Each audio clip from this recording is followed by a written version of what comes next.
श्रेष्ठ पुस्तक बाइबल, दुनिया में सबसे प्यारे पुस्तक बाइबल, दुनिया में सबसे प्यारे पुस्तक बाइबल। पढ़ो मानो रोज, राह में खतरा कोई न हो, वो दुनिया में सबसे प्यारे पुस्तक Bible. The best book to read is the Bible. The best book to read is the Bible. Read it daily and obey. It will help you all the way. Oh, the best book to read is the Bible. सबैलाई जय मसीह। सेवालाई सुरु गर्नुभन्दा अगाडि मैले केही भूमिका बाँध्नु आवश्यक ठाने, किनभनेदेखि कतिको निम्ति यो अचम्म पनि भएको छ। भाइले इमानुएल दाजुले इमानुएल भाइले अनलाइन त मिनिस्ट्री गरेको छैन अहिलेसम्म। यो मेरो प्रथम चोटि हो र एउटा मेरो सौभाग्य पनि हो भुटान मार्फत र यसरी यो वचनको सेवा गर्ने मैले एउटा सम्मान पाएको निम्ति सर्वप्रथम म प्रभुलाई धन्यवाद दिन्छु। साथै जसले होस्ट गरिरहनु भएको छ तपाईहरुलाई पनि हृदयदेखि नै धन्यवाद चढाउँछु। र म यसो भन्छु, यो चाहिँ अब अहिलेको वर्तमान स्थितिको माग पनि हो जसलाई हामी नकार्न पनि सक्दैनौँ। तर भविष्यमा यही सेवकाई चाहिँ एउटा मान्छेको निम्ति बहाना पनि नबनेको होस्, मान्छेमा कुनै प्रकारको आलसीपना नआएको होस्। उहिले नेपालीमा एउटा उखान भन्थ्यो, घर बसी नेपाल देख्नु भनेको जस्तै नि धेरैजना विश्वासीमा एउटा मलाई डर लाग्छ। अब के सेवा जानु, घरमा बसी बसी आखिरमा देखि नै हाल्दछ भन्ने मान्छेकोमा कतिवटामा भावना आउन सक्छ। तर यो चाहिँ एउटा समयको आज माग भएको खण्डमा एउटा के भन्छ यसलाई स्थायी अस्थायी रूपमा टेम्परेरी हाम्रो यो एउटा संगति अनलाइन यो मिनिस्ट्री साथसाथै एउटा फेलोशिप हो। यो परमेश्वरले नै हामीलाई दिनु, यसबाट पनि हामीलाई केही कुरा सिकाउनु चाहनु भएको छ। यसकारण मेसेज सेयर गर्नुभन्दा अगाडि मैले केही भूमिका बाँध्नु अति आवश्यक छ। सर्वप्रथम म ती प्रभुका जनहरूलाई दासहरूलाई माफी माग्न चाहन्छु जसले अघिबाटै यो सेवकाको निम्ति मलाई आह्वान गरेका थिए र मैले ती सबै कुराहरू म प्रार्थना गर्दैछु। अहिले मैले यो सेवकाई गर्न मेरो व्यक्तिगत यसको म विरुद्धमा छैन, तर मेरो व्यक्तिगत म यसमा फुल्ली लिबर्टी नभएको खण्डमा मैले प्रार्थना नै गरिरहेको थिएँ र परमेश्वरको एउटा ठहराएको समय रहेछ जुन समयमा चाहिँ आज परमेश्वरले यो मौका दिनुभयो। र यसको लागि पनि मैले सर्वप्रथम हिजो बेलुकी यो युनिभर्सल प्रतिज्ञालाई हेरिरहेको थिएँ र यस विषयमा अलिकति भूमिका बाँध्न अघि म परमेश्वरदेखि प्रार्थना गरेर सहायता माग्छु। तपाईहरु पनि बडो सम्मानपूर्वक आफ्नो आफ्नो जग्गामा जसकहाँ यो आवाज पुगिरहेको छ तपाईले आदरको साथमा तपाई प्रार्थनामा रहनुहोस् र मनमनमा पनि मेरो निम्ति प्रार्थना गरिदिनुहोस्। विश्वासयोग्य परमेश्वर पिता, तपाईलाई धन्यवाद चाहँदछौँ, फेरि पनि यो समय दिनुभयो। अहिलेको स्थितिले गर्दा यो अनलाइन मिनिस्ट्री धमाधम भइ नै रहेको छ, जसले केही न केही आत्मिकी उत्साह, आत्मिकी आज स्पिरिचुअल ग्रोथ, आत्मिकी उन्नतिको काम भएको छ धेरैको निम्ति। र ती मात्र हैन, धेरैलाई आत्मिकी आवश्यक कुराहरू पनि तपाईले प्रबन्ध गरिरहनु भएको छ। यद्यपि आज कतिको निम्ति सायद यो हुन सक्छ एउटा एन्टरटेन बन्न जाला, उहाँहरूलाई पनि केही न केही सेवकाईद्वारा उहाँहरूको गम्भीर प्रकारले बात गर्नु। सबैभन्दा मूर्ख व्यक्ति, अयोग्य व्यक्ति तपाईको वचनको आज आधारमा आइकन म यहाँ उभिएको छु, म यहाँ बसेको छु। तपाईले मलाई एकपल्ट तपाईले आफ्नो हातमा लिनुहोस्। मूर्ख छु, अयोग्य छु, तपाईको पवित्र रगतको छिर्काउ मलाई दिकन एउटा सेन्टिफाइड भेसल बनाइकन प्रयोग गर्नुहोस्, ताकि तपाईको लोगरको बहुमुखी अवस्था कसको के आवश्यकता छ म जान्दिनँ, तपाई जान्नुहुन्छ, तपाईले पुर्याउने काम गर्नुहोस्। अन्धकारको शक्ति विशेष यो जति आज लाइन कुनै प्रकारको डिस्टर्ब हुँदैको बचाउनुहोस्। मत्ती 16:19 पद अनुसार तपाईले पत्रस इन्डिभिजुअल एक्लैलाई तपाईले त्यो अधिकार दिनुभएको छ। स्वर्गको राज्यको चाबी म तिमीलाई दिन्छु। यस्तै प्रकार हामी एक एक विश्वासीलाई यो पृथ्वीमा तपाईले त्यो अधिकार दिनुभएको छ। हामी यसको सारा युक्ति देखि अनदेखि आज जो तपाईका लोगहरू आज विभिन्न जग्गामा बसिरहेको छ, एउटा स्वर्गको राज्यको दर्शनमा रहिकन उहाँहरू हामीलाई स्वतन्त्र दिनुहोस्, शत्रुलाई हार दिनुहोस्। रोमी 16:20लाई पनि दाबी गर्छौँ र म आफैलाई पनि आज भजन सङ्ग्रह 141 को 3 पद र प्रस्थान 4:12लाई दाबी गर्दै प्रार्थना सुनिदिनु भएको निम्ति धन्यवादी भन्दै धन्यवाद बिन्ती प्रार्थना माग प्रभु येशूको नाममा चढाउँछौँ, सुनिकन ग्रहण गर्नुहोस्। आमीन। आएन त्यो माथि के भयो?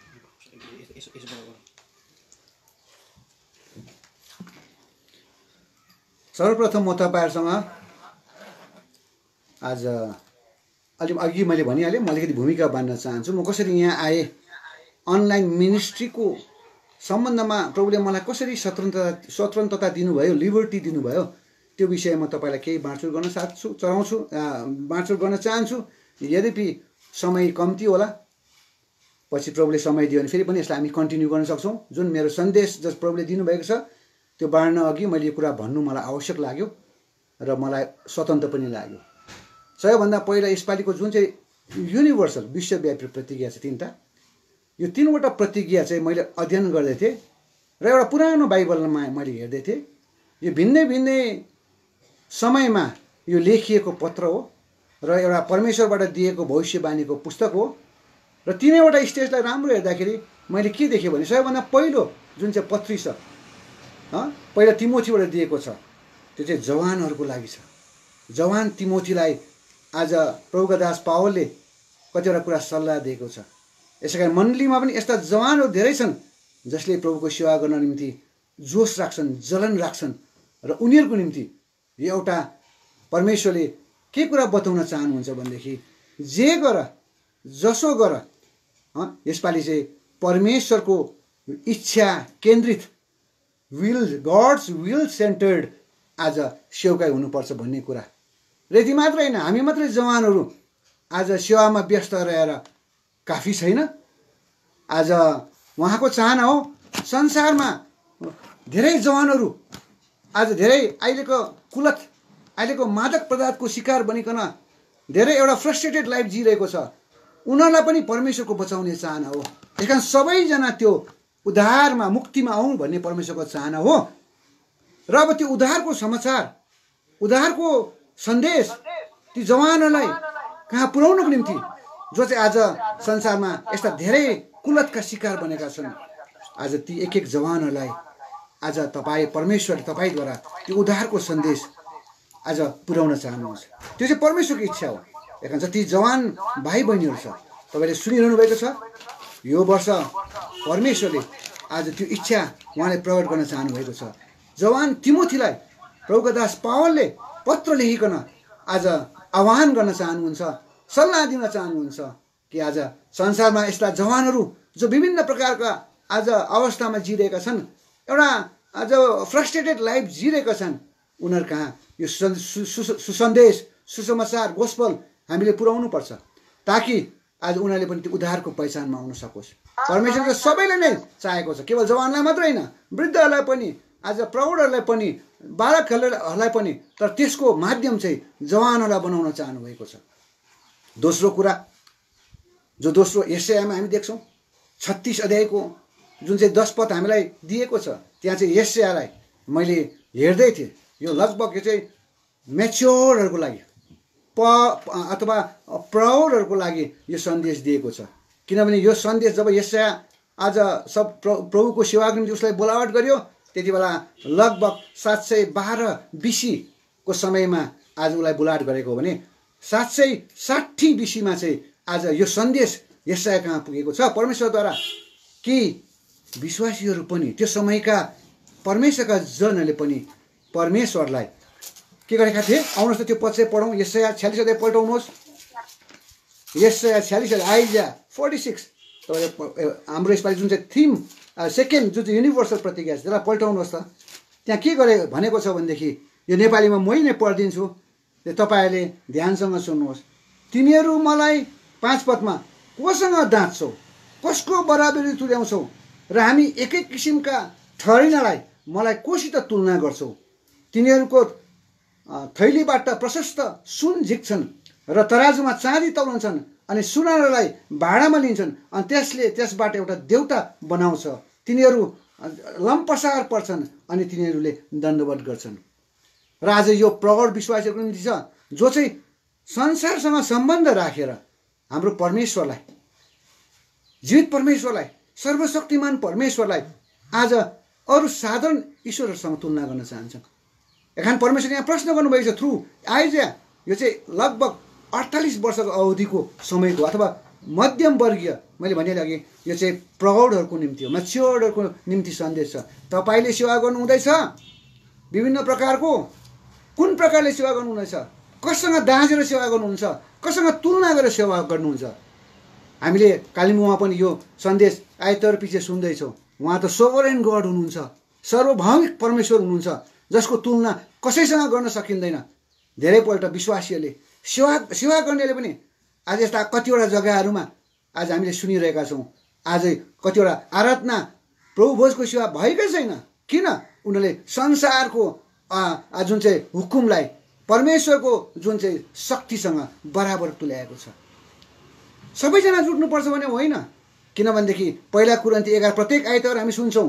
पहिला कुरन्ती 11 बताएको छ, म नआउन्जेलसम्म तिमीले यो गर्नै गर भनेको छ। त हामीले यसलाई कसरी रोक्न सक्छौँ? तपाईँ डल्लै भेलाउनु पर्दैन। बाइबलले त्यो पनि सुविधा दिएको छ, जो 2 या 3 जना मेरो नाउँमा भेलाउँछ म तिनीहरूको मध्यमा छु भनिकन तपाईँ धेरै जुट्नु पर्दैन। हामीले सामाजिक दूरत्व कायम राख्न सक्छौँ। सामाजिक आज सोसियल डिस्टेन्सलाई कायम राखेर आज कमसेकम वर्सिप त हामी घरमा त गर्छौँ नै। त्यसको मतलब के? हामी अघिल्लो समयमा जब यो लकडाउन सुरु भएन त्योभन्दा अघि हाम्रो घरमा उपासनाको सेवा हुँदैन थियो, व्यक्तिगत पारिवारिक प्रार्थनाको सेवा हुँदैन थियो। त्यसै कारणले गर्दाखेरि यो किन प्रभुले दिनुभएको थियो भने अहिले म तपाईँलाई अलिकति बताउँछु। तर तपाईँले यो कुरा याद गर्नुहोस्, यो जुन प्रकारको आज परमेश्वर यो विशेष गरिकन अहिले प्रौढहरूले जसले सेवा गर्दैछन्, सेवामा सक्रिय भूमिका निभाइरहेका छन्, तपाईँले कुन प्रकारले यो सर्वशक्तिमान परमेश्वरलाई, सर्वभौमिक परमेश्वरलाई कुन दर्जामा राखेर, कुन स्तरमा राखेर तपाईँले सेवा गर्नुहुँदैछ? यो एउटा प्रश्न छ। किनभनेदेखि परमेश्वरको वचनले डिक्लेयर गरिहाल्यो मैले यसपालिको प्रतिज्ञामा, जे गर तिमीले जसो गर उद्देश्य पर्पोज त मेरै पुरा हुन्छ।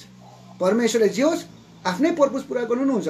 चाहे हामी गरौँ नगरौँ, हामी मान्छेलाई खुसी पार्नको निम्ति गरौँ, आज संसारलाई ठिक पार्नको निम्ति गरौँ, तर परमेश्वरले एउटा समय आउँछ परमेश्वरले आफ्नो उद्देश्यलाई पुरा गर्नु नै हुन्छ। र अन्तमा हामी देख्छौँ तेस्रो जुन चाहिँ पहिला यूहन्ना 2:17 के लेखेको छ भनेदेखि त्यहाँ चाहिँ यूहन्ना बुढा हुँदा वृद्ध अवस्थामा, यो चाहिँ वृद्धहरूलाई जसले सबै प्रकारको सेवा गर्न नसक्ला तर पनि उनीहरूमा के हुन्छ? वृद्धहरूमा के हुन्छ? अहिले वृद्धै भए तापनि उनीहरूमा कति प्रकारको अभिलाषाले, जवानमा त आउँछै आउँछ, प्रौढमा त मानिसहरूलाई आउँछै आउँछ, वृद्धहरूलाई पनि हुन्छ कति प्रकारका अभिलाष, ऐस आराम को जीवन। एउटा शरीर बहाना बनिदिन्छ, म जान्न सक्दिनँ, मेरो यस्तो रोग छ, मलाई यो छ भनिकन आज उनीहरू बसिरहेको छ। यस कारणले गर्दाखेरि ती सबै अभिलाषालाई पन्साएर जसले परमेश्वरको इच्छा, मैले अस्ति कसैसँग यो कुरा बाँड्दै थिएँ, याद गर्नुहोस् अर्को वर्ष यस्तो हुनसक्छ, म धारा किटेर त भन्दिनँ, तर मलाई भित्र मनमा भएको महसुस भएको कुरा, जो चाहिँ परमेश्वरको इच्छामा रहन्छ तिनीहरू मात्रै स्थिर रहन्छ भोलि पर्सि। अब अझै डरलाग्दो समय आउँदैछ, अझै महामारीको समय आउँदैछ, त्यति बेला ती आज मानिसहरू भड्किन सक्छन्, भर्मिन सक्छन्। त्यही कारण बाइबलमा भनेको छ, आउनुहोस् त त्यो पत्लामा हामी पढौँ पहिला यूहन्नाको पत्री तेस्रो जुन चाहिँ युनिभर्स। मेरो सन्देश चाहिँ यो होइन, तर आज मैले बोधसँग तपाईँसँग बाँड्न चाहेको छु। आउनुहोस् त म पढेर सुनाइदिन्छु। पहिला यूहन्ना 2:17 संसार बिति जान्छ र त्यसको अभिलाषा पनि, तर जसले परमेश्वरको इच्छा पालन गर्छ ऊ सदा सर्वदा रहन्छ। परमेश्वरको चाहना यो होइन मैले यति वर्ष सेवा गरेँ, अब म बुढो भएँ, म सक्दिनँ। सबैभन्दा बेसी र सधैँ गरिरहने सेवा के हो? घरमा बसी बसी प्रार्थना। घरमा बसी बसी हामी होल वर्ल्ड टुर गर्न सक्छौँ। हामी एक समय एउटा स्वार्थी बनेका थियौँ, खालि मण्डलीको लागि प्रार्थना, खालि विश्वासीको लागि प्रार्थना, खालि आफ्नो रोग बिमारीको लागि प्रार्थना, खालि आफ्नो परिवारको निम्ति प्रार्थना। यस कारण परमेश्वरले वर्ल्ड वाइड आज यो एउटा स्थिति ल्याउनु भयो जहाँ चाहिँ आज हामीले संसारको निम्ति, अगुवाहरूको निम्ति, नेताहरूको निम्ति, चाहे त्यो राजनैतिक होस्, चाहे वैज्ञानिक होस्, चाहे चर्चको लिडर्सहरूको निम्ति होस्, देशको राष्ट्रको अगुवाहरूको निम्ति होस्, आज हामीले प्रार्थना गर्ने मौका पाएका छौँ। नत्र पहिला हाम्रो प्रार्थना सीमित थियो, लिमिटेड थियो। केवल हाम्रो आफ्नो मण्डलीलाई मात्रै हामी बेसी प्रार्थना गर्थ्यौँ। नेपालमा अरे, भुटानमा अरे, इन्डियामा अरे, डुवर्समा अरे, सिक्किममा अरे, यतिमै प्रार्थना हाम्रो सीमित थियो। तर परमेश्वरले यस्तो स्थिति पनि ल्याए। आज हामीले जब वाट्सएपमा कतिवटा यस्ता भिडियो क्लिप्सहरू हेर्छौँ जहाँ हामी देख्छौँ आज क्रिस्चियन देशका आज सारा मानिसहरू सडकमा घुँडा टेकिकन सरेन्डर गर्दैछन्। उनीहरूलाई हेरेर पनि हामी प्रार्थना गर्न सक्छौँ। मैले एउटा गीत सुन्दै थिएँ, ब्राजिलमा घुँडा सडकमा टेकेर आई सरेन्डर अर भन्ने गीत गाउँदै थिएँ। त्यति बेला म पनि रोएको छु। म पनि घुँडामा बसेर तिनीहरूको निम्ति प्रार्थना गरिदिएको छु। आज हामीले तिनीहरूको निम्ति प्रार्थना गर्दैछौँ जो चाहिँ कोरोना भाइरसले उनीहरू आज अकाल मृत्यु भइरहेको छ। अकाल त भन्दिनँ, अब यो स्थिति आएको छ। उनीहरूले कमसेकम पनि मर्ने बेलामा क्रुसको चोर जस्तो हे प्रभु भनेर पुकारा गर्न सकोस्। कमसेकम उनीहरूको आत्मा त बाँच्छ। यस कारण हाम्रो ठुलो उत्तरदायित्व आएको छ। आफ्नो निम्ति मात्र प्रार्थना होइन, परिवारको निम्ति मात्र प्रार्थना होइन, आफ्नो स्थानीय मण्डलीको निम्ति मात्र प्रार्थना होइन, सेवकको निम्ति मात्र प्रार्थना होइन, तर विश्वभरि 7वटा महादेशमा छरिएर बसेका प्रभुका जनहरू छन् जसको त्यो बाहेक अरू सृष्टिका लोकहरू छन्। किनभने पहिलो प्रतिज्ञामा नै भन्नुभएको छ सबैले मुक्ति पाओस्। परमेश्वरको इच्छा छ भने हामी को हो त्यो इच्छा विरुद्ध जाने? यदि हामीले त्यो कुरा बोझ राखेनौँ भने, त्यो गरेनौँ भने हामीले परमेश्वरको इच्छा पुरा गरिरहेको हुँदैनौँ र परमेश्वरको इच्छा विरुद्ध हामी गइरहेका हुन्छौँ। के तपाईँले प्रार्थना गर्नु हुँदैछ? लकडाउन त त्यो समय पो त। के तपाईँ र मेरो प्रार्थनाको समय बढ्यो कि पहिला जति गर्नुहुन्छ त्यति नै गर्नुहुँदैछ? के तपाईँ र मेरो व्यक्तिगत मननको च्याप्टर बढ्यो कि त्यो पहिला जस्तै गर्नुहुँदैछ? म बडो हम्बली भन्न सक्छु, मेरो च्याप्टरको अध्याय बढेको छ, मेरो प्रार्थनाको समय बढेको छ। त्यो मात्रै पो त। प्रार्थना त पहिला पनि हुन्थ्यो, बाइबल त म पहिला पनि पढ्थेँ। तर आज यो लकडाउनले तपाईँ र मेरो प्रार्थनाको अवधिलाई, किनभने हाम्रो विषय बढेर गयो, होल वर्ल्ड वाइडको निम्ति हामीले प्रार्थना गर्नु परेको छ। यसै कारणले गर्दा यो 3वटा जुन चाहिँ प्रतिज्ञा दिनुभएको छ यो वर्ल्ड वाइडली दिएको छ। यो कुरा याद गर्नुहोस्। र एउटा कुरा चाहिँ बुझ्नुपर्छ यो 3वटा प्रतिज्ञालाई याद गर्दा, जे गर जसो गर परमेश्वरको इच्छा नै पुरा भएर जान्छ। र त्यो इच्छामा जो रहन्छ त्यो मात्रै आउनेवाला दिनहरूमा, भयानक दिनहरूमा, सङ्कष्टको दिनहरूमा, ऱ्याप्चर हुनुभन्दा अगाडि ती विश्वासीहरू मात्रै स्थिर रहन सक्छन्, नत्र जान्छन्, भर्मिन्छन्। एकान्त योन्नामा मात्रै, पहिला योन्नालाई जब वृद्ध अवस्थामा योन्ना थिए, प्रेरित योन्ना थिए, परमेश्वरले एउटा यस्तो प्रकाश दिनुभयो जुन प्रकाश अरूलाई दिएन, एन्टी क्राइस्ट। त्यो पत्री पढ्नुहोस् त, ख्रिस्ट विरोधीको विषयमा त्यहाँ मात्रै बताएको छ। ख्रिस्टको प्रेमको साथसाथमा एन्टी क्राइस्टको। त्यही कारण मैले एकपल्ट कुनै युथमा मैले वचन बाँड्दा भनेको थिएँ, याद गर्नुहोस् अहिले त एन्टी क्राइस्ट आएको छैन, एन्टी क्रिस्चियन पो त। हामीलाई धर्मको मात्रै विरुद्ध गर्दैछ। त्यसमा हामीलाई डराउनु छैन, त्यसमा हामीलाई निराश र भयभीत हुनु छैन। एन्टी क्रिस्चियन आउँछ, धर्मको लडाइँ हुन्छ नै, त्यसमा हामीलाई भन्नु केही पनि छैन। परमेश्वरले तपाईँ र मेरो आज यो प्रतिज्ञाद्वारा यो केन्द्रित गर्न चाहनुहुन्छ। यी सबै धर्मको युद्ध भए तापनि, मारामार भए तापनि, सबै कुरा भए तापनि याद गर्नुहोस् तपाईँले कि आज जसले चाहिँ परमेश्वरको इच्छालाई पुरा गर्छ अथवा परमेश्वरको इच्छामा रहन्छ तिनीहरू मात्रै पछि गएर स्थिर बस्छ। जस्तै समस्या आओस्, जस्तै परिस्थिति आओस्, जस्तै प्रकारको आज स्थिति किन नहोस्, त्यति बेला तिनीहरू मात्रै स्थिर रहन्छ, सबै स्थिर रहन सक्दैन। यस कारणले यो वर्ष परमेश्वरले कुनै पनि मान्छेको मण्डलीमा, है संसारको कुरा छोडिदिनुहोस्, मण्डलीमा कोही मान्छेको इच्छा पुरा हुन दिनुभएको छैन। परमेश्वर स्वयंले आफै हस्तक्षेप गरिरहनु भएको छ। मान्छेले प्रोग्राम राख्छ, कार्यक्रम, पोहोरसम्म हामीले कस्तो कार्यक्रम राख्थ्यो याद गर्नुभएको छ? सेवा कसरी राख्थ्यो प्रभुको दासहरूले? प्रार्थना गर्छ कि गर्दैन, क्यालेन्डर हेर्छ, ए भुटानको होलिडे रहेछ यो तारिक, ए सिक्किमको यो तारिक छुट्टी रहेछ, यो तारिक राखौँ कम्बाइन युथ, यो तारिक राखौँ स्पेसल मिटिङ, यो तारिक राखौँ बक्सिङमाको सेवकाई, सबै चेन्ज हुँदैछ।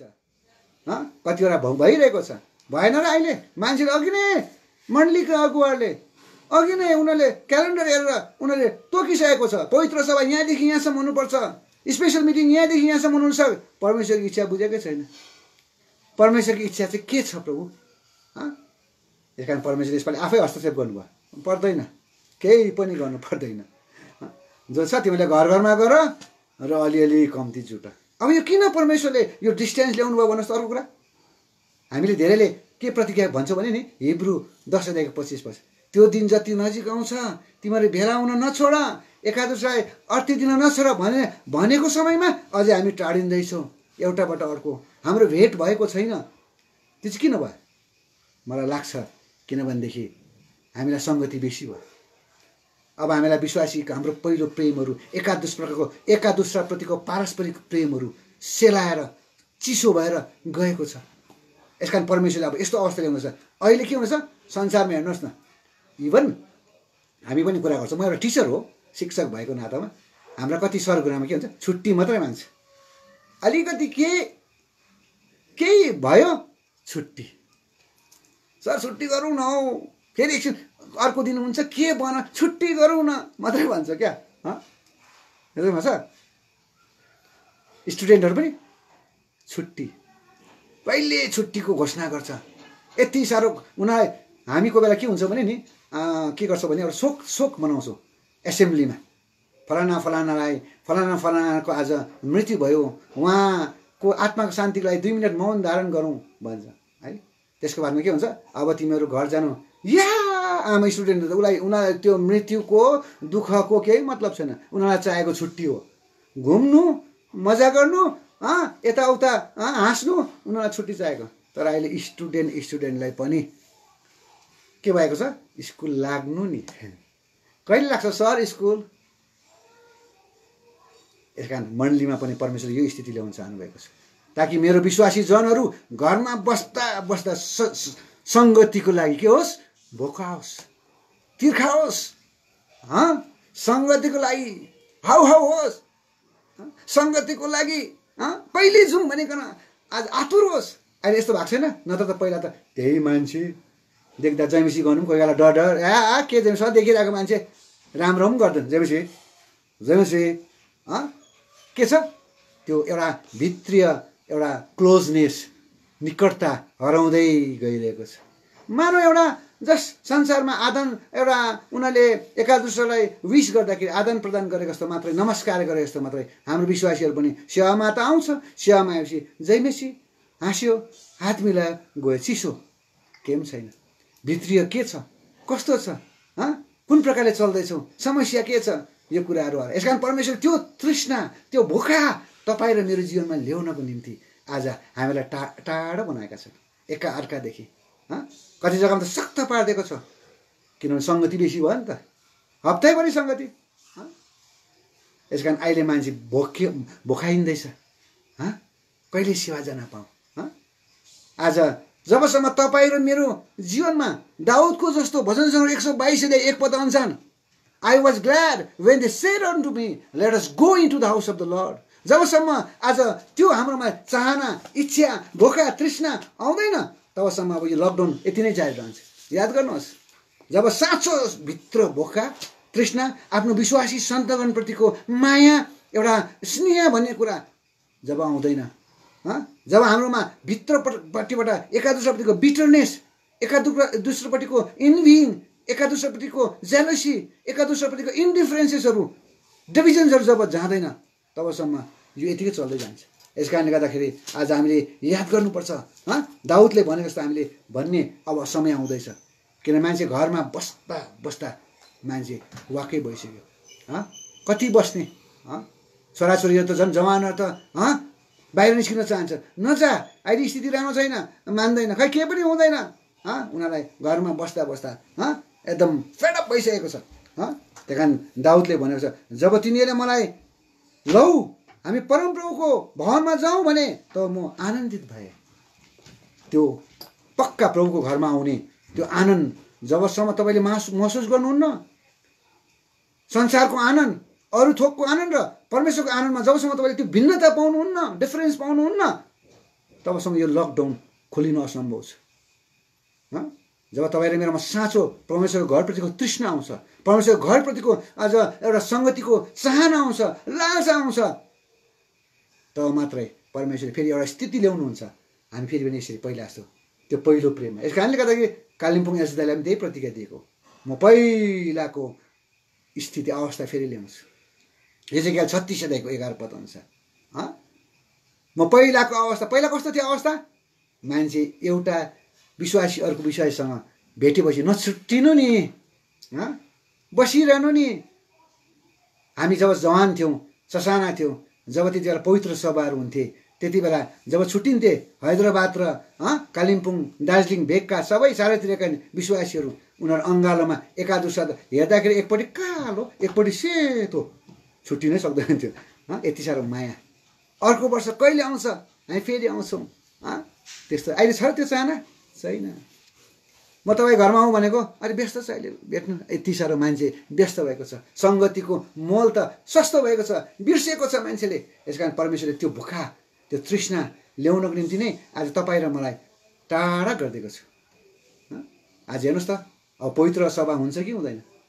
प्रार्थना गर्दैछौँ हामीले, के इच्छा छ? युथ क्याम्प हुन्छ कि हुँदैन? अब अहिले हामी यो स्थितिमा पुगेको छौँ। प्रभु तपाईँको इच्छा जे छ, सायद अस्तिसम्म हामीले भन्ने थियो होला, आज डिसेम्बर यतिदेखि यति तारिक पवित्र सभा तोकिनुपर्छ, युथ क्याम्प जनवरी यतिदेखि यति तोकिनुपर्छ। त्यहाँदेखि अरूले आफ्नो आफ्नो के अरे स्पेसल मिटिङहरू, हाउस डेडिकेसनहरू एकदम तारिक उनीहरूको सुविस्तामा पनि तोक्छ। छुट्टी छ नि त। यो कारणले गर्दा यदि यो समय म फुर्सद हुन्छ कि म फ्री हुन्छु, त्यो बेला गरौँ न। मान्छे यस्तो अवस्थामा पुगिसकेको छ। यस कारण परमेश्वरले आज यस्तो स्थिति सारा संसारमा, केवल भारतमा मात्रै होइन, भुटानमा मात्रै होइन, नेपालमा मात्रै होइन र दार्जिलिङ डिस्ट्रिक्ट कालिम्पोङ जिल्लामा मात्रै होइन, चारैतिर यो प्रकारको स्थिति ल्याइकन परमेश्वरले उहाँको सङ्गति, एकादुस्राप्रतिको पारस्परिक प्रेम, पारस्परिक सम्बन्ध, ईश्वरीय सम्बन्ध, आत्मिक सम्बन्धलाई उहाँ त्यसको भ्यालुलाई बुझेको, त्यो सङ्गतिमा आज त्यसको मोललाई बुझिकन हामी जुट्यो। कहिले जाउँ, कहिले भेटौँ? अहिले हामी यहाँ आइतबार जुट्छौँ, धेरै पत्ला छ तर चिन्न थालेका छौँ। अरे फलाना पहिला सधैँ आउँथ्यो, आउँदैन त, पहिला त याद हुँदैन थियो। फलाना यसपालि आएन त, फलाना धेरै हप्ता बाद आयो यसपालि। यस कारणले गर्दा याद गर्नुहोस्, हामीले सोसियल डिस्टेन्सलाई कायम राखेर, सामाजिक दूरत्वलाई कायम राखेर पनि हाम्रो लज टेबल जो परमेश्वरले ठहराउनु भएको जग्गा जग्गामा छ त्यहाँ हामी गर्न सक्छौँ। भेड गर्नु पर्दैन, बेसी जुट्नु पर्दैन, पारिवारिक प्रकारले सानो, नजिकको जसलाई सबै प्रकारका सुख सुविधा छ, त्यसअनुसार हामी जुटिकन प्रभुको भोजमा लगातार लाग्न सक्छौँ। किन बाइबलले सल्लाह दिएको छ, जबसम्म म आउन्न, म आउँदैन तिमीले गर्दै गर्नु पर्यो।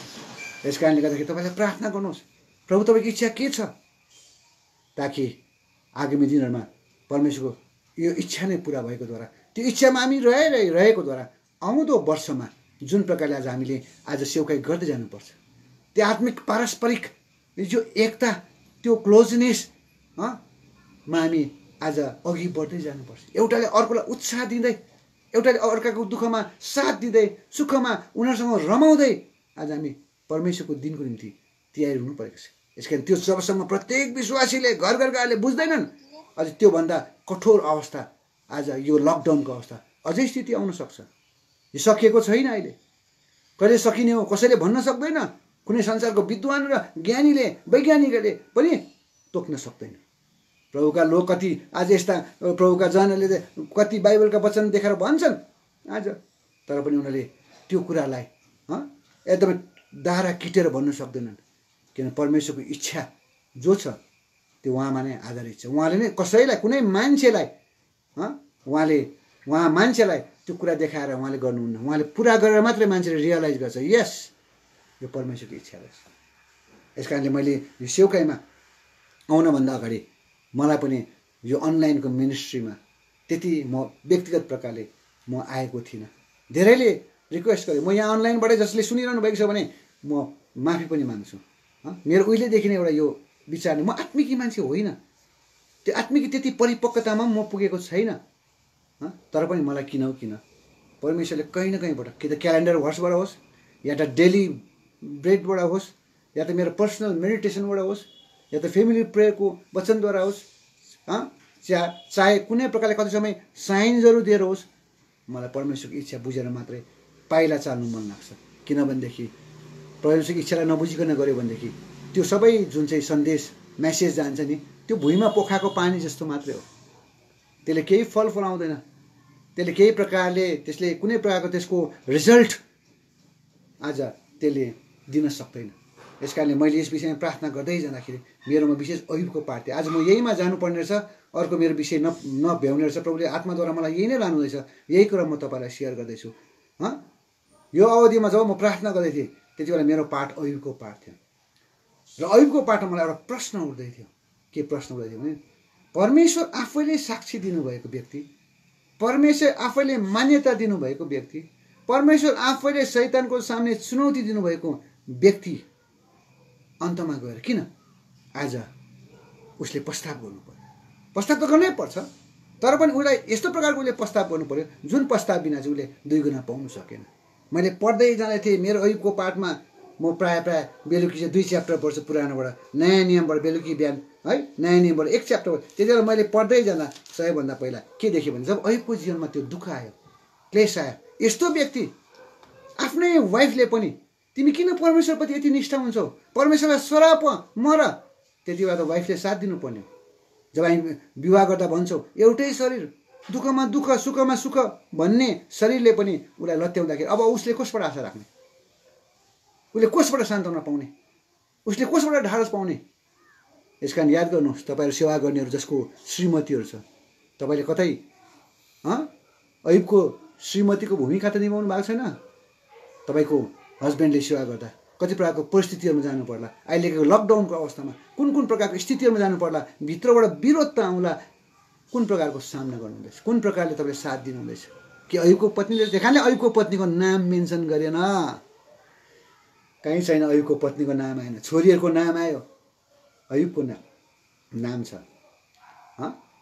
यसै कारणले गर्दाखेरि याद गर्नुहोस्, हामी त्यहाँ मैले हेर्दै थिएँ, म पढ्दै जाँदाखेरि भरे लास्टमा वाइफले पनि उसलाई आज तिरस्कार गर्दाखेरि उसका 3 जना साथी बनाउँदाहरू आए। कस्ता साथी? सोचेको थियो त्यो साथीले पो साथ दिन्छ कि? एकान्त बाइबलले भन्छ प्रभु यीशु ख्रीष्ट चाहिँ हाम्रो साँचो मित्र हो। साथीले पनि एकछिन रुइदिन्छ, केही साथ दिन्छ, त्यहाँ त भुल पो कोट्याउन थाल्छ। मैले पढ्दै जाँदै थिएँ, मैले दाग लागेको छु कतिवटा कुराहरू क्या के भनेर त्यहाँ त के अरे अयुबलाई पनि दोष लाउन थाल्छ है।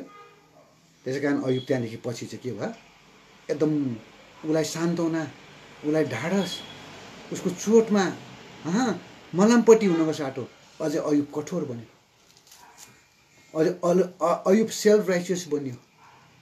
त्यो साथीहरूको कारणले। राम्रो हेर्नुहोस्, पढ्दै जानुहोस्, त्यस्तो स्थितिमा जसले एउटा व्यक्ति जसलाई परमेश्वरले मान्यता दिएको व्यक्ति, आज शैतानको सामने चुनौती दिएको व्यक्ति, जसले जिन्दगीमा सबै कुरा गुमायो आफ्नो प्राण बाहेक, त्यति बेला त के भन्छ, बटाबट दोष लाउन थाल्छ, तिमी यस्तो थियौ, तिमीले यस्तो गर्यौ। त्यसको बादमा भरे अयुब कस्तो बन्यो भने नि मैले पढ्दै जाएँ, तपाईँले हेर्नुहोस्, अब तपाईँ चाहिँ बताउँदिनँ, यहाँ 1-2 कुरा चाहिँ बताउनुहोस्। त्यस किनभनेदेखि छोटकरीमा त्यहाँदेखि त भरे मैले राम्रो अध्ययन पढ्दै जाँदा के रहेछ, त्यहाँदेखि त अयुब त कसरी चाहिँ अयुबलाई सेल्फ राइचियस बन्न पुग्यो भने नि, अयुबले पहिलाको जीवनमा राम्रै गरेको थियो, परमेश्वरको डर राख्ने मान्छे, दुष्ट कुराबाट अलग, खराब कुराबाट अलग रहने मान्छे। तर किन अयुब पछि आज प्रस्ताव गर्ने अवस्थामा पुग्यो, पतन अवस्थामा पुग्यो? भएर त मैले हेरेको त नि सबै अध्यायको भन्दिनँ, सुरुदेखि नै छ, तर मैले यहाँ कुन चाहिँ भने नि म तपाईँलाई त्यो तपाईँले पनि गर्न सक्नुहुन्छ, तर म तपाईँले यहाँ देखाउँछु मात्रै। 29 अध्याय 30 अध्यायमा पुग्दै गयो, 31 अध्यायमा पुग्दै जाँदा त के भयो, अयुबले खालि मेरो मलाई म माथि, पढ्नुहोस् न, मैले यहाँ गर्ने अगाडि पनि छ, तर यहाँ म तपाईँलाई बताउँदैछु छोटकरीमा। 29 अध्यायमा 50 पल्ट मलाई मेरो मलाई, 30 अध्यायमा पनि 60 पल्ट मलाई मेरो ममा पुग्यो। त्यसको बादमा 31 अध्यायमा हेरेको त अझै त्यहाँ त बढ्दै गयो, 77 टाइम, 77 पल्ट मलाई, म प्रति, मेरो। लास्टमा अयुब के पुग्यो, सेल्फ पिटीमा, आफैलाई माया गर्ने र आफ्नो उसले गरेको पहिलाका कुराहरूका उसले बखान गर्नु थाल्यो। त्यति बेला त्यो 3 जना चुप बस्यो, बोल्नु सकेन। अब त्यति बेला त्यहाँदेखि चाहिँ प्रभु मसँग बोल्नु थाल्नु है, यो कुरा आउँदा चाहिँ म छक्कै पऱ्यो, मलाई यहाँ थुप्रो छ, मेरा, मैले, थुप्रै। पढ्नुहोस् तपाईँले 29, 30, 31 पढ्नुहोस्, मेरो, मेरी, म, मलाई यस्तै कुरा मात्रै पाउनु हुन्छ। इङ्ग्लिस अङ्ग्रेजीमा आई, मी, माई। आज विश्वासीहरू यस्तै हुन्छ। जब मान्छेलाई साह्रो पर्छ नि, जब आफ्नो साथीहरूले पनि, सङ्गी विश्वासीहरूले पनि ठिक प्रकारको सल्लाह दिँदैन नि, ठिक प्रकारको साथ दिँदैन नि, मान्छे यस्तै बन्दै जान्छ। यसको बादमा के देख्छौँ हामीले? मैले हेर्दै गएँ 32 पदमा पुगे, अध्यायमा पुगेपछि परमेश्वर मसँग बोल्नु थाल्नुभयो। अब म 32 अध्यायको अलिक पढेर सुनाउँछु है। त्यहाँ के भनेको छ? अब एलिहुले जब सबै कुरा सुने, 3 जना उसको साथीहरूले बोलेको कुरा, अयुबले आफ्नो म र मेरो भनी बढाइ गरेको कुरा सुने, तब यो जवानले भन्छ, अनि बुझी 6 पद, 32 को 6 पद, अनि बुझी बारकेलका छोरा एलिहुले जवाब दिएर भने, म जवान छु, तर तपाईँहरू चाहिँ धेरै वृद्ध हुनुहुन्छ। यसैले म डराएको थिएँ अनि तपाईँहरूलाई मेरो राय प्रकट गर्न डराएँ। मैले भने उम्मेदवारहरू बोलुन् र धेरै वर्ष पुगेकाहरू बुद्धि सिकाउन्, त मानिसमा आत्मा हुन्छ अनि सर्वशक्तिमानको सासले तिनीहरूलाई समझ दिन्छ। ठुला मानिसहरू सधैँभरि बुद्धिमान हुँदैनन्, न त वृद्धहरूले नै न्याय बुझ्छन्। जब परमेश्वरले एउटा जवान केटाको, हुनुको मतलब म जवान भनेको त होइन, तर पनि अरूको तुलनामा अलिकति आत्मिकीमा म जवानै हो है, उमेरमा नभए पनि। तब के भयो? त्यसको बादमा अब मेरो अवस्था त्यहाँ मैले देखेँ।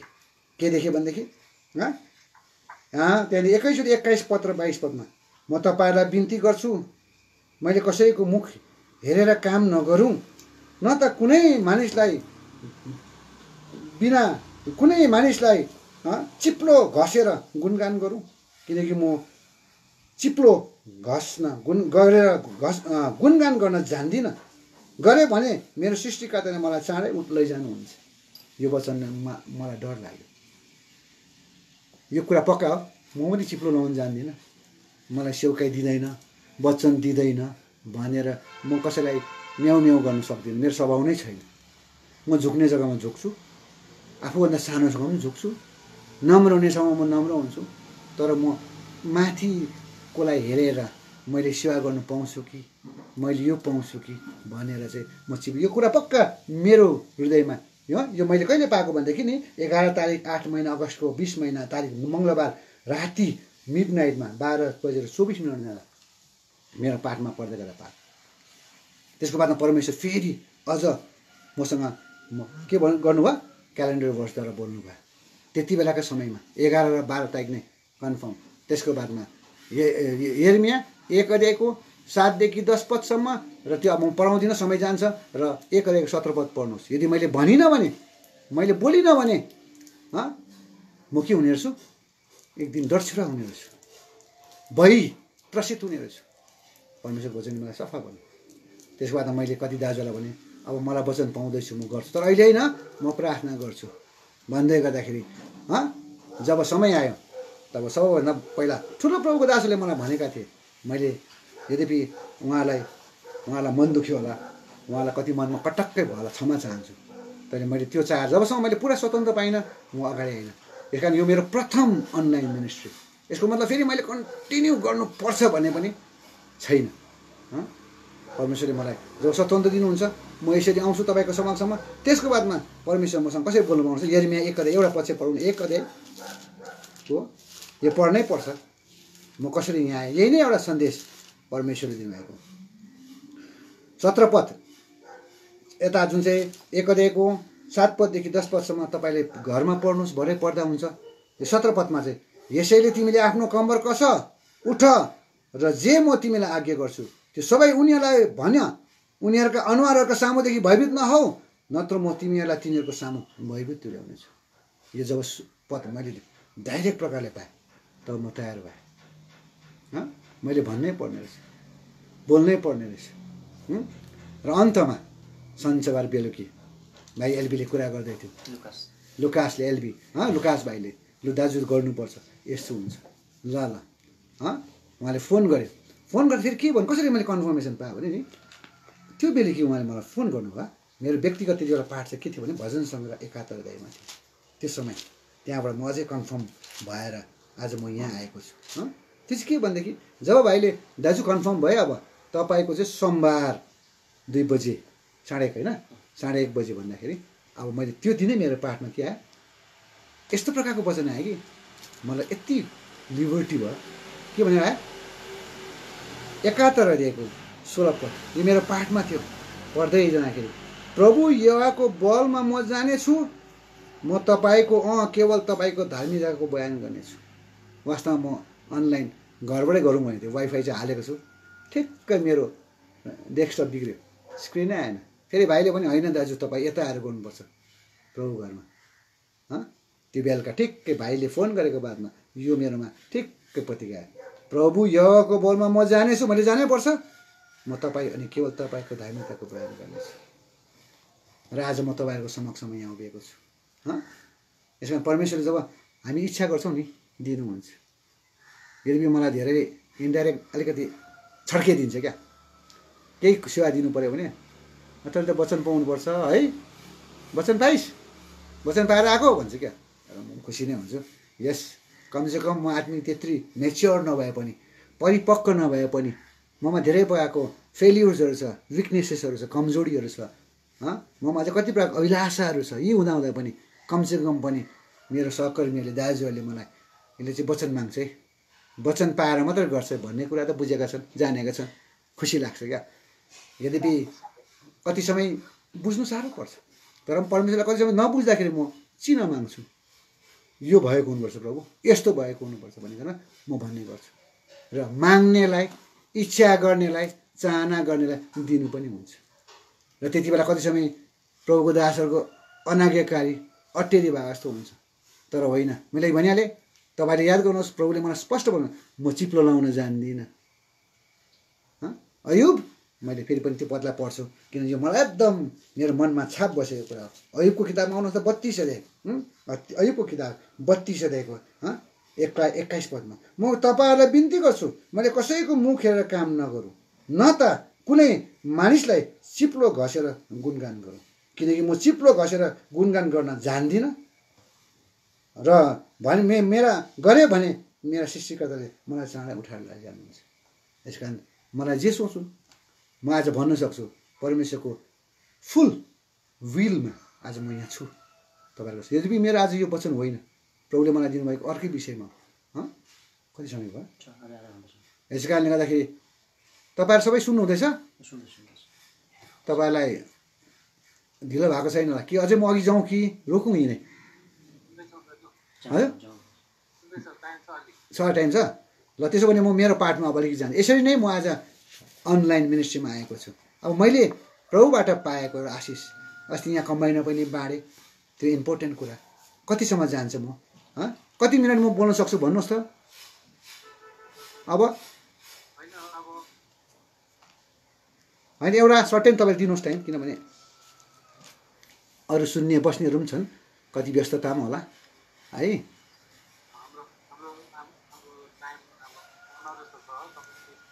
कति रहेछ र? आधा घन्टा। अच्छा ल, आउनुहोस् त, अब म मेरो पाठमा आउँछु। प्रभुले दिनुभएको कुरा, पहिला तिमोथीको किताब 2 अध्याय, पहिला तिमोथीको किताब 2 अध्याय यसको 3 पद हामी सबैले पढ्दा हुन्छ? ए सबै म्युटमा हुनुहुन्छ? ल ल म पढिदिन्छु, या कसैले एउटा सुनेर एकजनाले पढ्दा पनि हुन्छ, तपाईँलाई म यो हुन्छ, कसैले एकजना खोलिदिनुहोस्।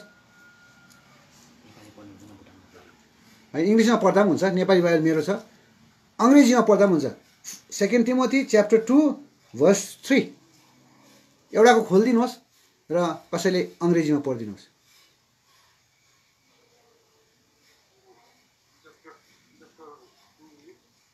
भर्स 3, 2 तिमोथी।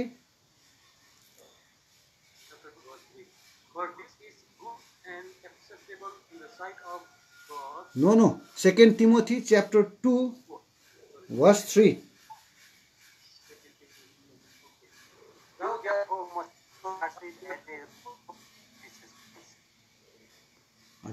अझै एउटा पद पढिदिनुहोस् त्यसैको 2-4 अध्याय 2 Timothy chapter 4 verse 7 पढिदिनुहोस्। 2 Timothy chapter 4 verse 7. I have fought the good fight. Yes. I have finished the race. Yes. I have kept the faith.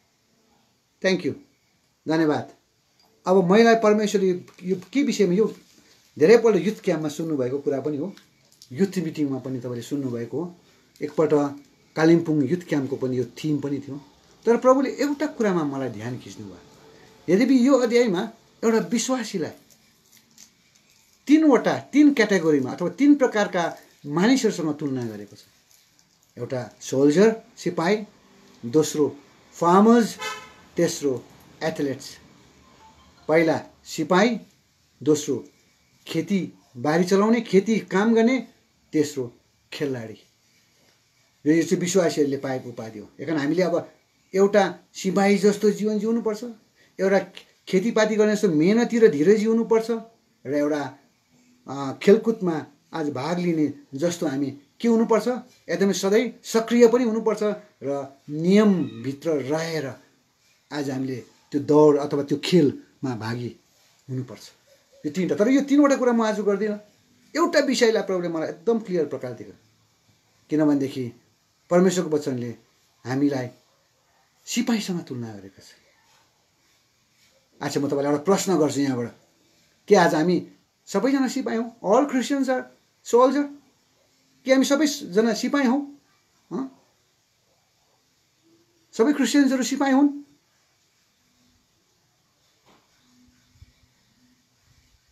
राम्रो तपाईँले त्यसलाई अध्ययन गर्नुहोस्, पढ्नुहोस्। We all are not soldier. Soldier चाहिँ उपाधि छ, तर सोल्जर हुनको लागि एउटा संसारमा पनि सिपाहीलाई सोध्नुहोस्, ऊ कसरी सिपाही बन्यो? त्यसै सिपाही भएन। ऊ कसरी सिपाही बन्यो? उसको के योग्यता थियो? उसले कुन कुन प्रकारको छनौटमा सेलेक्सनमा ऊ जानु पर्यो? उसले कुन कुन प्रकारको नियमहरूलाई पालन गर्नु पर्यो? क्राइटेरियाजहरूलाई अथवा कुन प्रकारको क्वालिफिकेसनहरूलाई, योग्यतालाई उसले आज देखाउनु पर्यो? त्यो धेरैवटा कुरा छ। यो विषयमा होइन, तर आज बाइबलबाट चाहिँ म तपाईँलाई बताउँछु। सबैभन्दा पहिला सबै चाहिँ बताउँदिनँ, तर म तपाईँलाई छोटकरीमा बताउँदैछु। परमेश्वरको वचनअनुसार चाहिँ तिनीहरू मात्रै सोल्जर हो। परमेश्वरको वचनअनुसार ती विश्वासीहरू, ती क्रिस्चियन्सहरू जसले साँचो एसबाट आउँछ स्याल्भेसन पाएको छ, मुक्ति, स्याल्भेसन। स्याल्भेसन 2 प्रकारले पाउँछ, एउटा बाई ग्रेस अफ गड, दोस्रो थ्रु फेथ, परमेश्वरको अनुग्रह, तर हाम्रो विश्वास चाहिन्छ। यो 2टा मिसिएर चाहिँ स्याल्भेसन हुन्छ। यसको त्यही कारण मैले सोल्जरको विषयमा नि एउटा यो के भन्छ त्यसलाई एभ्रिब्रेसनलाई मैले पहिला यहाँ सेयर गरेको थिएँ। त्यो चाहिँ म तपाईँलाई नाम मात्रै बताउँछु, किनभनेदेखि यसको समय छैन। त्यो तपाईँले घरको काम यसलाई अध्ययन गर्न सक्नुहुन्छ। जब एउटा मान्छे, कुनै पनि व्यक्ति अथवा कुनै क्रिस्चियन भनौँ या अरू कोही पनि होस्, नाम क्रिस्चियन होला या नाम अरू कुनै होला, तर यदि उनीहरूले आज प्रभुलाई मुक्तिदायक रूपमा ग्रहण गरेको छैन भने, पापदेखि पश्चाताप गरेको छैन भने उसले मुक्ति पाउन सक्दैन। सबै क्रिस्चियन, नाम क्रिस्चियन भयो भन्दैमा, रुबेन भयो भन्दैमा, डेभिड भयो भन्दैमा, स्यामुएल भयो भन्दैमा, अथवा क्रिस्चियन परिवारमा जन्म लियो भन्दैमा, चर्च गयो भन्दैमा, बाइबल पढ्यो भन्दैमा, गीत गायो भन्दैमा, प्रार्थना गर्यो भन्दैमा ऊ क्रिस्चियन हुन सक्दैन। एउटा नाम क्रिस्चियन हुनसक्छ, उसले आफ्नो फर्म भर्दाखेरि रिलिजियन कुन चाहिँ भन्दाखेरि क्रिस्चियनिटी भनेर लेख्न सक्ला, तर ऊ एउटा सोल्जर बन्न सक्दैन। ऊ क्रिस्चियनबाट एउटा क्रिस्चियन होस्, चाहे अरू त भइगयो, अरू जति विभिन्न धर्मावलम्बीहरू हुनुहुन्छ, उहाँले पनि जब प्रभु ख्रीष्टमा विश्वास गर्नुहुन्छ तब उनीहरू एउटा सोल्जर बनिन्छ। क्रिस्चियनहरू पनि जब प्रभुलाई व्यक्तिगत मुक्तिदायक रूपमा ग्रहण गर्छ, उनीहरू तब सोल्जर भनेर उनीहरू उपाधि पाउँछ। तर बाइबलले भन्छ सोल्जर भएर मात्रै काफी छैन। धेरैजनाले नि के गर्छ भने नि, सोल्जर सिपाहीमा जान्छ, भर्ना हुन्छ, आधीमै छोडेर आउँछ, सक्दैन गर्न, फर्केर आउँछ, कोही भलन्टरी रिटायरमेन्ट लिन्छ। म मेरो स्टुडेन्टहरू थुप्रै छ सोल्जरहरू, अन्त सोध्छु तँ रिटायर भइस्? भए। कति वर्ष गरिस्? 17 वर्ष। पेन्सन आयो सर? किन? होस्, कहाँ गएर के गर्नु, सकिनँ, फर्केँ। कोहीलाई फेरि सोध्छु तैँले प्रमोसन दिँदैछस्? लिँदैछु सर, म अहिले हलदार भएको छु। उनीहरूले भन्दै गरेको हुन्छ। कोहीले सुबेदार मेजर भएको छु। परमेश्वरको पनि चाहना त्यही हो, सोल्जर मात्रै भएर काबी छैन। सोल्जर त भयो त्यो दिन जुन दिन हामीले परमेश्वरको अनुग्रह पाएर सुसमाचारमाथि विश्वास गऱ्यौँ, आफ्नो पापदेखि पश्चाताप गऱ्यौँ, प्रभु ख्रीष्ट मेरो पापको निम्ति मर्नुभयो, गाडिनुभयो भन्ने कुरालाई विश्वास गऱ्यौँ, तब त्यो सिपाही अब सिपाहीको दर्जामा आउँछ। तर परमेश्वरको चाहना त्यो सिपाही मात्रै होइन। अब पाठ आउँछ है कुरा सुन्नुहोस्। सबैभन्दा पहिला जब उसले स्याल्भेसन पाउँछ, एसबाट आउँछ स्याल्भेसन पाउँछ, अब उसमा अरू लक्षण देख्दै जान्छ, चिन्हहरू देख्दै जान्छ। उद्धार पाएको मान्छेमा के हुन्छ, अब एसको आउँछ, अर्को ओबाट आउँछ, उसकोमा ओबिडियन्स भन्ने कुरा आउँछ, उसकोमा लोयलिटी भन्ने कुरा आउँछ, उसकोमा डिभोटेड अथवा डेडिकेसन भन्ने कुरा आउँछ। यति मात्रै होइन, उसले अब परिचय आइडेन्टिटी पाउँदै जान्छ।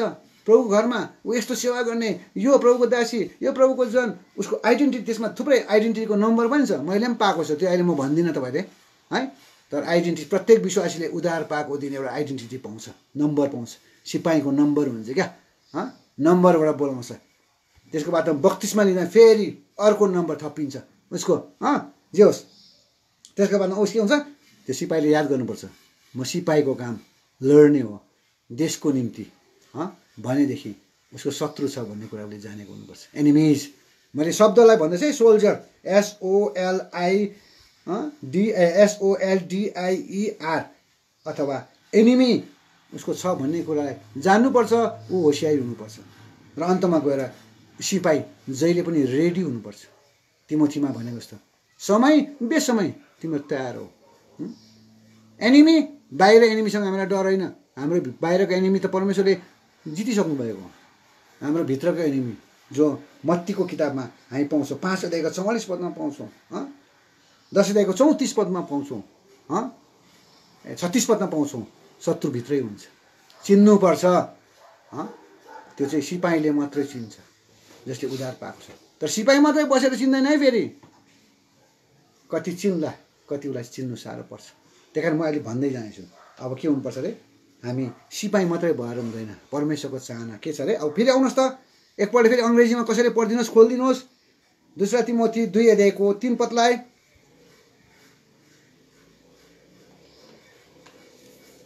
2 तिमोथी 2 अध्यायको 3 पदलाई। यस, थ्याङ्क यू। अब हामी सिपाही होइन, हाम्रो अगाडि एउटा टाइटल लाग्छ, उपाधि आउँछ। त्यो चाहिँ के अरे, गुड सोल्जर। ब्याड सोल्जर होइन। मण्डलीमा धेरैजना सिपाही भयो, उद्धार पायो, तर मण्डलीमा उनीहरू एउटा ब्याड सोल्जर भएर जिरहेको छ। झगडा गर्दैछ, अशान्ति गर्दैछ, विभाजन गर्दैछ, एका दोस्रोलाई ठोक्कर दिँदैछ। त्यो चाहिँ ब्याड सोल्जर हो। त्यसको हिसाब दिनुपर्छ। परमेश्वरको चाहना हो तपाईँ र मलाई सोल्जर होइन, अब सोल्जरदेखि एउटा उपाधि दिन चाहनुहुन्छ, गुड सोल्जर। सोल्जरको काम के हो, सिपाहीको काम के हो, लडाइँ गर्ने, शत्रुसँग सामना गर्ने, शत्रुमाथि विजय हुने। तर कस्तो लडाइँ अरे, फेरि बाइबलले भन्छ कस्तो अरे, अघि हामीले पढ्थ्यौँ नि, फेरि पढिदिनुहोस् त। 2 तिमोथी 4 अध्यायको 7 पदलाई पढिदिनुहोस् त। एउटा सिपाहीले, एउटा गुड सोल्जरले यहाँ गवाई दिन्छ। के भने गवाई दिन्छ, बस यति मात्रै, बस, थ्याङ्क यू। के भन्छ, आई हेभ फट अ, कस्तो फाइट अरे, गुड फाइट। यस, परमेश्वरको चाहना हो हामी सोल्जर मात्रै बनेको होइन, गुड सोल्जर। मैले भनिहालेँ, धेरैजना ब्याड सोल्जर, धेरैजनाले आफ्नै भित्र झगडा गडबडी, आफै एका दुस्राको शत्रु बनेर ठोक्कर दिने काम, निराश गराउने काम, थिच्ने काम, दबाउने काम गर्दैछ। They are not good soldier, they are bad soldier. They have to give account one day. त्यसले एक दिन दिनुपर्छ अकाउन्ट। परमेश्वरको चाहना हो के अरे, गुड सोल्जर। सोल्जरमा मात्रै ढुक्कै नबस्नुहोस्। प्रभुलाई पाउनु भयो, धन्यवाद छ, सोल्जर हुनुभयो। तर अब त्यो सोल्जर गुड छ कि ब्याड हुँदै जान्छ, त्यो कुरा याद गर्नुपर्छ। अब गुड सोल्जर हुनको निम्ति, असल सिपाही हुनुको निम्ति उसले असल लडाइँ लड्नुपर्छ। फाइट छ, लडाइँ कहिले पनि असल हुँदैन। तर पनि बाइबलले भन्छ, बाइबलले माग गर्छ, परमेश्वरको वचनले भन्छ, गुड फाइट। गुल्चे खेल्नु हुँदैन, बाङ्गो टेँडो खेल्नु हुँदैन, असल लडाइँ। एखान मैले यहाँ अस्ति नै कम्बाइनमा बाँड्दा भन्दै थिएँ, लडाइँ 2 प्रकारको हुन्छ। लडाइँ 2 प्रकारको हुन्छ बाइबलको भाषा अनुसार, बाइबलको वचन अनुसार। एउटा लडेर जित्ने, अर्को सहेर जित्ने। एउटा लडेर जित्ने, अर्को सहेर जित्ने। यदि हामीले लडेर जित्यो भने हामी ब्याड सोल्जर हुन सक्छौँ। सहेर जित्यो भने गुड सोल्जर। किन प्रभु यीशु ख्रीष्ट क्रुसको मृत्युसम्म चुप रहनु भयो भन्छ। बाइबल यो भन्छ जसले अन्तसम्म सहन्छ त्यसको उदाहरण हुन्छ। साह्रो छ सहनु, सजिलो छैन, तर के गर्नु, परमेश्वरको वचनले भनेपछि हामीले मान्नै पर्छ। If you want to become a good soldier, if you want to fight a good fight, यो तपाईँ असल लडाइँ लड्न चाहनुहुन्छ भने, यो तपाईँ असल सिपाही बन्न चाहनुहुन्छ भने, तपाईँको सिपाही भन्ने सोल्जर भन्नेमा अगाडि टाइटल चाहिँ तपाईँ गुड आएको चाहनुहुन्छ भनेदेखि याद गर्नुहोस्, तपाईँ लडेर होइन, राइटमा फाइट गरेर होइन, सहेर जित्नुपर्छ। त्यही कारण त सहेर जित्नेलाई चाहिँ के भन्छ बाइबलले रोमीमा, मोर देन कङ्करर, विजेताहरूभन्दा पनि महान। लडेर जित्दा विजय बन्ला, केही दिनको निम्ति उसले विजय हासिल गर्ला, विजयको निम्ति उसले आज उत्सव मनाउला, तर उसले ठिकसँग उसले लडेर गरेको छ भनेदेखि एक दिन ऊ पनि हार्नुपर्छ, एक दिन ऊ पनि लज्जित हुनुपर्छ हारको सामना गर्नु। तर यदि उसले सहेर जितेको छ भनेदेखि ऊ कहिले पनि हार्दैन। हेर्दा हारेको जस्तो देख्छ, बेसी सहेर चुपचाप बसेर, तर उसको जित भइरहेको हुन्छ। ऊ चाहिँ मोर देन कन्करर। त्यही कारणले गर्दाखेरि परमेश्वरको वचनले माग गर्छ एउटा गुड सोल्जर हुनुको लागि। त्यही कारणले गुड फाइट लड्नुपर्छ। अब त्यो लडाइँ लड्नुको लागि चाहिँ मैले तिमोथीमा पढ्नुहोस्, मैले अस्ति तिमोथीको मात्र अध्ययन गरेर मैले अलिकति यहाँ लेखेको थिएँ। यहाँ लगभग 9वटा गुड कुरा छ। के यो 9वटा गुड छ, म टक टक टक टक तपाईँलाई नाम मात्रै भनिदिन्छु, तपाईँले लेख्नुहोस्। त्यो त्यहाँ लेख्न सक्नुहुन्छ, या त तपाईँले पढ्न आफै तिमोथीको पुरा 2टा, अरूमा कति छ तिमोथीको पत्रलाई तपाईँले पल्टाएर फेरि अध्ययन गर्न सक्नुहुन्छ। झन्डै मैले 9 प्रकारको गुड कुरा निकालेको छु। त्यो के हो? सबैभन्दा पहिला हामीले याद गर्नुपर्छ, पहिला कुरा चाहिँ किन चाहिँ हामीले गुड फाइट गर्नुपर्छ, किन हामी गुड सोल्जर हुनुपर्छ। सबैभन्दा पहिला चाहिँ यो हेर्नुभन्दा अगाडि एउटा कुरा हेरौँ न। भजन सङ्ग्रह 34 अध्यायमा आउनुहोस् त। भजन सङ्ग्रह साम 34, साम 34, साम 34 भर्स 8लाई पढिदिनुहोस्, 8 पदलाई पढिदिनुहोस्। साम 34 8 पदलाई। Oh, taste and see that the Lord is good. Blessed is the man who trusts in him. सबैभन्दा पहिला कुरा के अरे? अहो, चाखेर हेर परमप्रभु कति भला हुनुहुन्छ।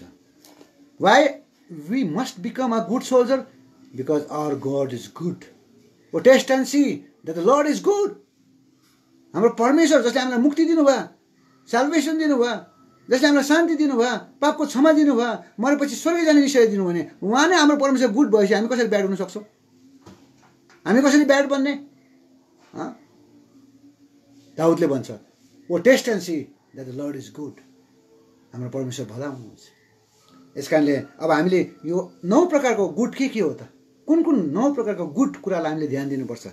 सबैभन्दा पहिला तपाईँलाई म भन्छु गुड सोल्जर भनिहालेँ, जो तपाईँले 2 तिमोथी 2:3मा पाउनुहुन्छ, पहिला तिमोथी 1:18मा पाउनुहुन्छ, अघि हामीले पढिहाल्यौँ 2 तिमोथी 4:7 पदमा, यो तपाईँले हेर्न सक्नुहुन्छ, 6:12 पदमा पनि पाउनुहुन्छ। त्यसको बादमा अर्को के अरे? गुड सोल्जर हुनुको लागि हामीलाई के चाहिन्छ? गुड डक्ट्रिन चाहिन्छ। त्यो चाहिँ तपाईँले कहाँ पाउँछ? पहिला तिमोथी 4:6 पदमा पाउनुहुन्छ गुड। अर्को के छ? त्यसको बादमा गुड डक्ट्रिनले हामीलाई के गर्छ? हाम्रो कन्साइन्सलाई गुड बनाउँछ। गुड कन्साइन्स, असल विवेक। पहिला असल सिपाही बन्नको लागि हामीलाई असल शिक्षा चाहिन्छ, गुड डक्ट्रिन। असल शिक्षा चाहिनको निम्ति अच्छा मैले अर्को छोडेछु। गुड सोल्जर हुनुको लागि हामीले गुड फाइट गर्नुपर्छ, असल लडाइँ लड्नुपर्छ, जो चाहिँ अहिले पहिला तिमोथी 1:18मा, 6:12मा, 2 तिमोथी 2:3 पदमा हामी पाउँदछौँ। त्यो चाहिँ भयो गुड फाइट। हाम्रो लडाइँ असल, कसैलाई चोट पुर्याउने होइन, कसैको आत्मालाई नाश गर्ने होइन, कसैलाई ठोक्कर दिने होइन, कसैलाई जातको कुरा गरेर, धनको कुरा गरेर, क्वालिफिकेसनको कुरा गरेर, यस्ता विभिन्न प्रकारका कुराहरू गरेर, सिमानाको कुरा गरेर, देशको कुरा गरेर, राष्ट्रको कुरा गरेर आज हामीले चोट पुर्याउने काम गर्नु हुँदैन। त्यस प्रकारको युद्ध लड्नु हुँदैन। गुड फाइट, ताकि हाम्रो लडाइँको रिजल्ट चाहिँ अरूलाई राम्रै होस्, असल हुन्छ। त्यसको रिजल्ट चाहिँ परिणाम याद गर्नुहोस्। जसरी कसको लडाइँ, प्रभु येशूको लडाइँ किन असल भयो? प्रभु यीशु चुपचाप जब उहाँलाई पक्रेर लगेपछि जब पिलातसले हेरोदकोमा लगेपछि उसले केही पनि पाएन, चुपचाप बस्यो, सह्यो, केही पनि बोलेन। भरे तपाईँको वचनले लिएछ, अहिले नहेरौँ त्यो के लिएछ। त्यो दिनदेखि हेरोद र उसमा के आयो अरे, रिजल्ट के निस्क्यो। प्रभु यीशु ख्रीष्टले सहेको खण्डमा, असल लडाइँ खण्डमा आज एउटा असल परिणाम, रिजल्ट त्यहाँ निस्क्यो। त्यहाँ त्यो दिनदेखि हेरोद र पिलातसमा दुश्मनी थियो, मित्रतामा परिणत भयो। के आज तपाईँ र मेरो लडाइँले, सङ्घर्षले के आज एका दुसरामा मिलाउने काम गर्नुहुँदैछ, छुटाउने? आज के भइरहेछ भने नि, मैले अस्ति एकपल्ट सिक्किममा एउटा जग्गामा भनेको थिएँ, हामी अलिकति इङ्ग्लिस बोले पनि जाने पनि हाम्रो भाषा होइन इङ्ग्लिस, विदेशी भाषा, फरेन ल्याङ्ग्वेज हो। यस कारण हामी स्पेलिङमा अलिक के गर्छौँ, अलिक स्पेलिङमा हामी कमजोर छौँ। कोही बेला के मिस गरिरहेको हुन्छ क्या, यहाँ पनि मिस भइरहेछ। इमु निल भनेर कुनै कोही लेखिरहेछ, केही छैन, यसरी हुन्छ। अब त्यो मान्छेले आफ्नो जे आउँछ, हामी यस्तै छौँ, यसमा हामी दुःखी हुनु हुँदैन। मेरो स्पेलिङ पुवर छ भनेर हामी निराश हुनु हुँदैन, किनभने English is not our language. तर हाम्रो भाषामा चाहिँ हामी एक्सपर्ट हुनुपर्छ, त्यति मात्रै कुरा। तपाईँको भाषा जोङ्खा हो, जोङ्खामा तपाईँ राम्रो हुनुपर्छ।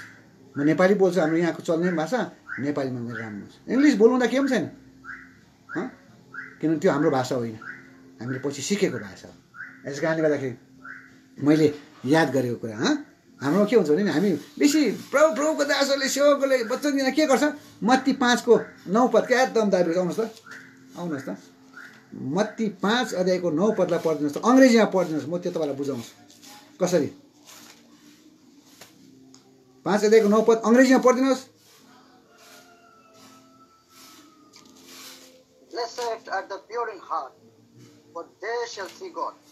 5:9 verse 9. Blessed are the peacemakers, for they shall be called son of God. तब मात्रै हामी परमेश्वरको सन्तान कहलाइन्छौँ, परमेश्वरको जन बन्छौँ, परमेश्वरको असल सिपाही बन्छौँ, परमेश्वरको विश्वासी बन्छौँ जब हामी मेलमिलाप गराउँछौँ। तर यहाँ कडी फुस्किएको छ। के कडी फुस्किएको छ? पिस भन्दा नि हाम्रो स्पेलिङ मिस्टेक हुन्छ। परमेश्वरको वचनले भन्छ PEACE पिस, हाम्रोले चाहिँ सेवा गर्नेले PIECE पिस। यो पिस भने के हो? पिस टुक्रा सर टुक्रा गर्दैछ पिस। सुन्दा चाहिँ राम्रै सुन्छ है। Blessed are the peace maker. Spelling भुल भएको खण्डमा काम पनि सेवा पनि भुलै गर्छ। उनीहरू त पिस पो, एउटा पिसले के बताउँछ? मेलमिलाप। PEACE पिसले शान्ति मेलमिलाप बताउँछ भने अर्को PIEC ले के बताउँछ? पिसले टुक्रा गर्नु, पिस टुक्रा पार्नु। कुन चाहिँ पिसको भूमिका निभाउनु हुँदैछ? असल सिपाही बनेर आफैलाई दाबी गर्नुहुन्छ। म दाबी गर्छु आइ एम पिस मेकर, राजदूतहरू हौ।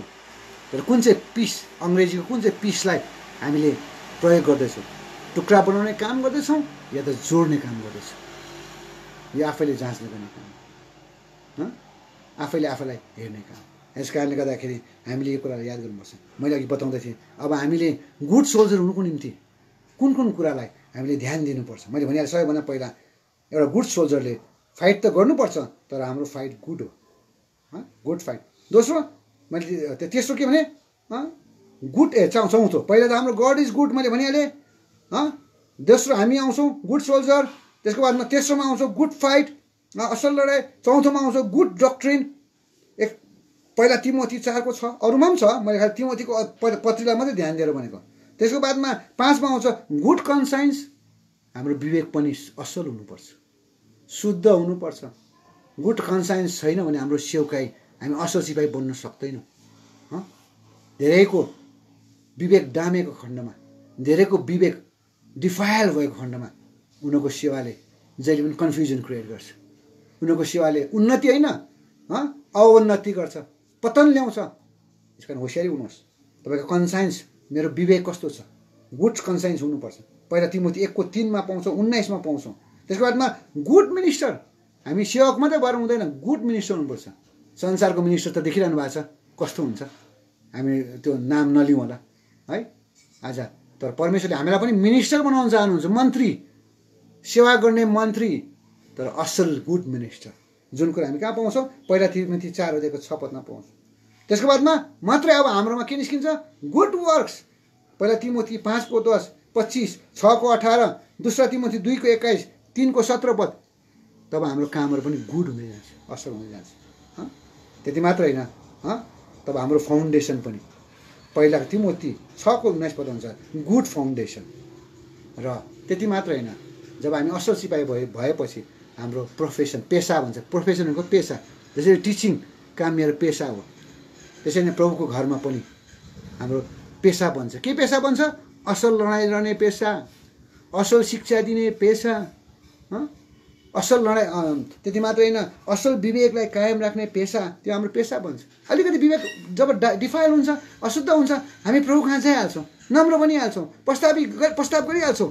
त हाम्रो फेरि विवेक के हुन्छ? गुड भन्दै जान्छ, प्योर हुँदै जान्छ। यो जम्मा 9 प्रकारको, 8 प्रकारको भनौँ। एउटा त प्रभु आफै स्वयं आज गुड हुनुहुन्छ। त्यो बादमा जतिले प्रभुलाई पायौँ हामी गुड सोल्जर त भयौँ, तर आज परमेश्वरले हामीलाई सोल्जर मात्रै भएको चाहनुहुन्न, सिपाही मात्रै भएको चाहनुहुन्न, एउटा असल सिपाही भएको चाहनुहुन्छ। त्यही कारण तपाईँ र मैले आजदेखि प्रार्थना गर्नुहोस्, प्रभु make me not only soldier, a good soldier, ताकि मैले असल लडाइँ लड्न सकूँ। हाम्रो लडाइँ किन असल हो भनेदेखि नि, अब हाम्रो नेचर अफ फाइट, हाम्रो लडाइँ, हाम्रो युद्ध चाहिँ कस्तो अरे? आउनुहोस् त त्यो पदलाई हामी पढौँ। अब हाम्रो लडाइँ चाहिँ कस्तो हुनुपर्छ? पहिला कुरिन्थी किताब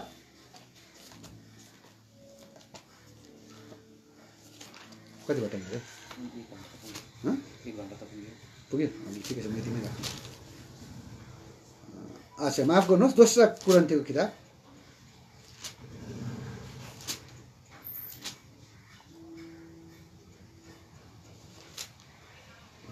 6 अध्यायमा आउनुहोस् त। दोस्रो कुरिन्थी किताब 6 अध्याय।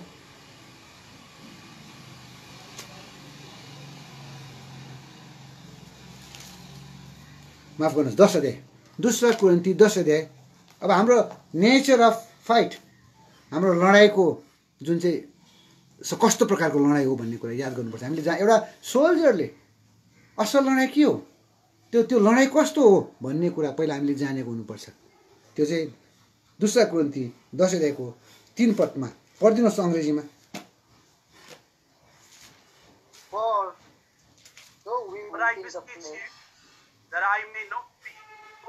होइन, दोस्रो कुरिन्थी 10 अध्यायको 3।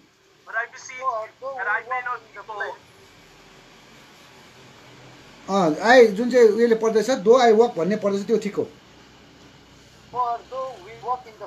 दो we walk in the flesh, but we के अरे फेरि पढ्नुहोस् त।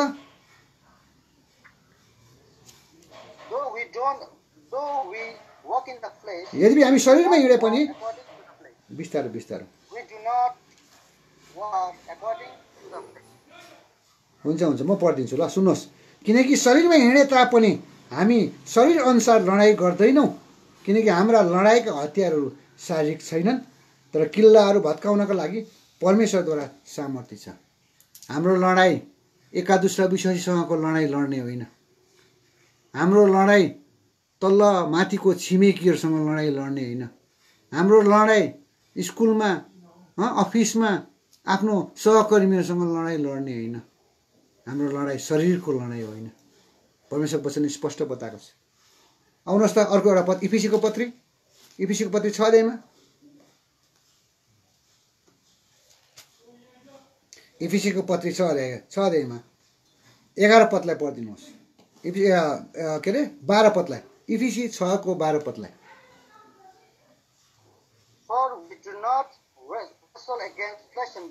मासु र रगतको विरोधमा हामी लडाइँ लड्दैनौँ। पढ्नुहोस्।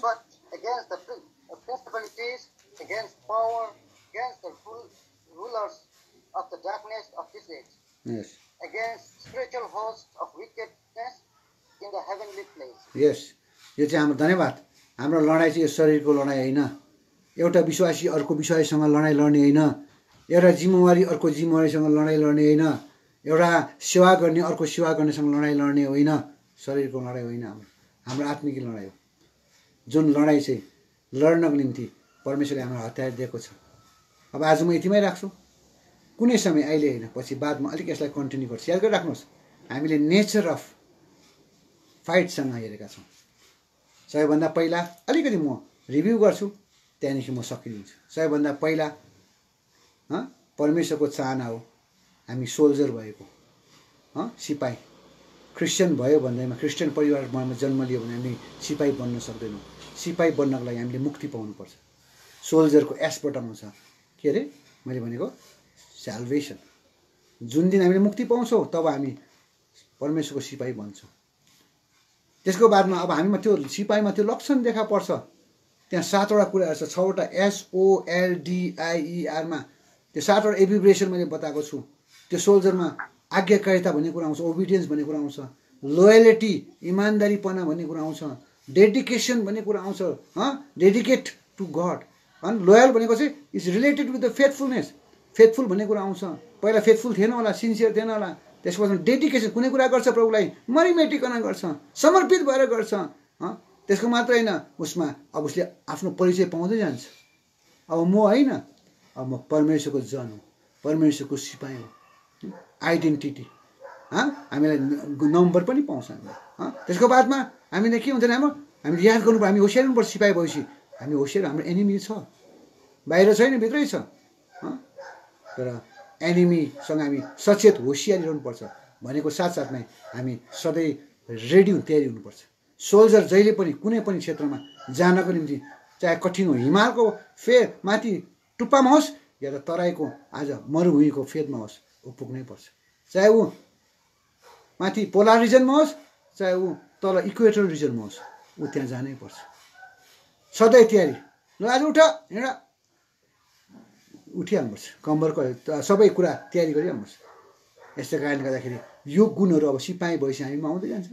आएपछि अब परमेश्वरको चाहना, यो सिपाही भयो बस। जब यो कुरालाई हामी मान्दै जान्छौँ, हाम्रो जीवनमा देखाउँदै जान्छौँ, यो जीवनमा हाम्रो जीवनमा उतार्दै जान्छ, प्र्याक्टिस गर्दै जान्छौँ, तब अब हामी गुड बन्दै जान सक्छौँ। तर अब गुड सोल्जर पुरा उपाधि पाउनको लागि हाम्रो लडाइँ चाहिँ गुड हुनुपर्छ। कचडा गरेर होइन, झगडा गरेर होइन, अशान्ति गरेर होइन, विभाजन गरेर होइन, तर मिलाप गराएर, टुक्रा टुक्रा भएर पिस गरेर होइन, तर पिस कायम राखेर, मिलाप गराएर हामी जिउनुपर्छ। तब हामी असल बन्दै जान्छ।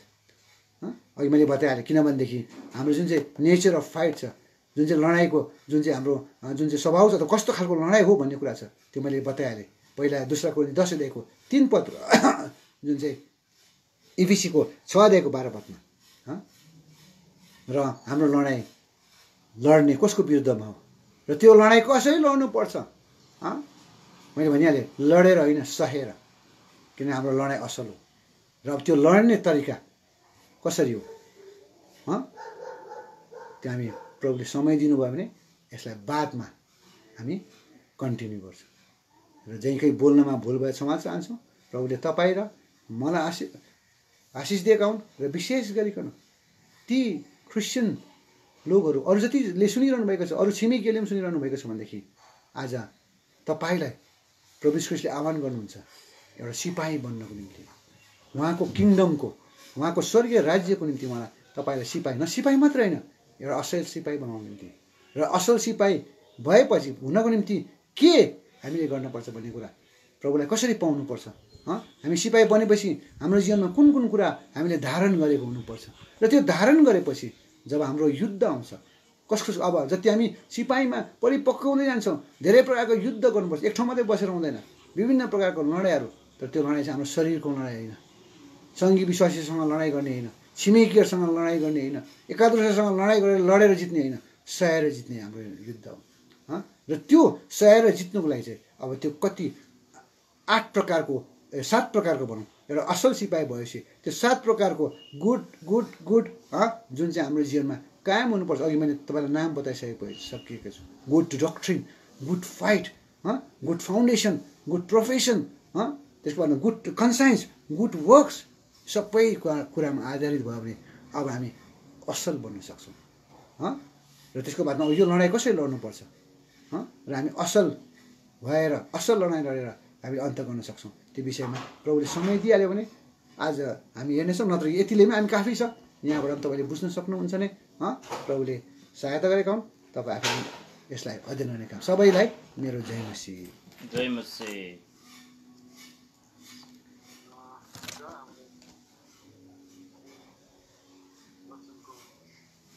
सुनिन्छ